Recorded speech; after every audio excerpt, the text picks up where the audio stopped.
అరిషడ్ వర్గాలు అంటే కామ, క్రోధ, లోభ, మోహ, మద, మాత్సర్యాలు. ఈ ఆరింటిని అరిషడ్ వర్గాలు అంటారు. ఇవి మనిషిని ఎంతటి కింది స్థాయికైనా దిగజారుస్తాయి. మనిషి పతనానికి, ప్రకృతి వినాశనానికి కూడా ముఖ్య కారణం ఇవే. ఈ అరిషడ్ వర్గాలను ఎవరైతే కలిగి ఉంటారో వారి మనసు ఎప్పుడూ స్వార్థం మరియు సంకుచిత భావాలతోటి నిండి ఉంటుంది. దుఃఖానికి ఇవి మొదటి హేతువులు. ఒకటి కామం. కామం అంటే కోరిక.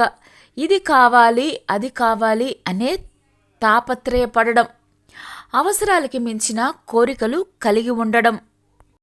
2 క్రోధం. క్రోధం అంటే కోపం. కోరిన కోరికలు నెరవేరకపోతే దానికి కారణం ఇతరులు అని భావించి వారిపై ప్రతీకారం తీర్చుకోవాలని ఉద్రేకంతో నిర్ణయాలను తీసుకోవడం. 3 లోభం. కోరికతో తాను సంపాదించుకున్నది, పొందినది తనకే కావాలి అని, పూచిక పుల్ల కూడా ఇందులో నుంచి ఇతరులకు చెందకూడదు అని భావించటం. దానాలు, ధర్మ కార్యాలు చేయకపోవడం. 4 మోహం. తాను కోరినది ఖచ్చితంగా తనకే కావాలి అని, ఇతరులు పొందకూడదు అని అతి వ్యామోహాన్ని కలిగి ఉండడం. తాను కోరినది ఇతరులు పొందితే భరించలేకపోవడం. 5 మదం.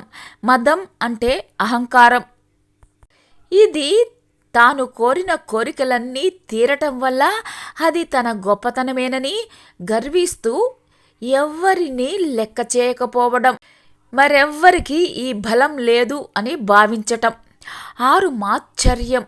తాను కలిగి ఉన్న సంపదలు ఇతరులకు ఉండకూడదు అని భావించటం, తనకు దక్కనిది ఇతరులకు దక్కకూడదు అని, ఒకవేళ తను పొందలేని పరిస్థితిలో ఆ వస్తువు ఇతరులకు కూడా దక్కకూడదు అనే ఈర్ష్య కలిగి ఉండడం.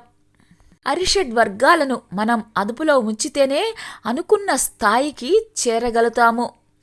లేకపోతే వీటి బారిన పడి పతనం అవ్వాల్సిన పరిస్థితి వస్తుంది. అరిషడ్ వర్గాలను జయించాలి అంటే ముఖ్యమైన ఆయుధం భగవంతుని జ్ఞానం.